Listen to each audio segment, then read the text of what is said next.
बहुत समय पहले की बात है। एक बार एक संत रेलगाड़ी में सफ़र कर रहे थे। उनके ठीक सामने ही दो अंग्रेज़ लड़कियां बैठी थी, जो उनके भगवे कपड़े को देखकर उनका मजाक उड़ा रही थी। मगर संत को लड़कियों की बातों का कोई फर्क नहीं पड़ा। वे चुपचाप अपनी यात्रा का आनंद ले रहे थे। अचानक उन दोनों लड़कियों की नज़र संत के हाथ में पहनी उस घड़ी पर पड़ती है, जो देखने में काफ़ी महंगी लग रही थी। लड़कियों ने सोचा कि संत के पास इतनी महंगी घड़ी कहाँ से आई होगी, ज़रूर इसने कहीं से चुराई होगी। अब दोनों लड़कियां उस संत से घड़ी हथियाने की सोचती है।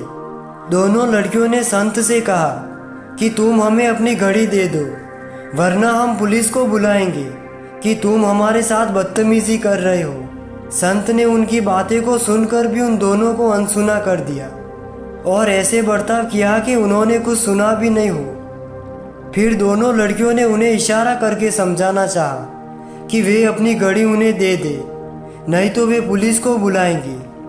तो संत ने फिर ऐसे बर्ताव किए जैसे उन्हें कुछ समझ ही नहीं आया हो। फिर संत ने उन दोनों लड़कियों को इशारा करते हुए कहा कि जो भी बोलना है वो लिख कर दे दो।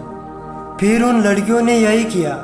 उन्होंने कागज़ पर लिख कर दिया कि तुम हमें अपनी घड़ी दे दो, नहीं तो हम पुलिस को बुलाएंगे कि तुमने हमारे साथ बदतमीजी की।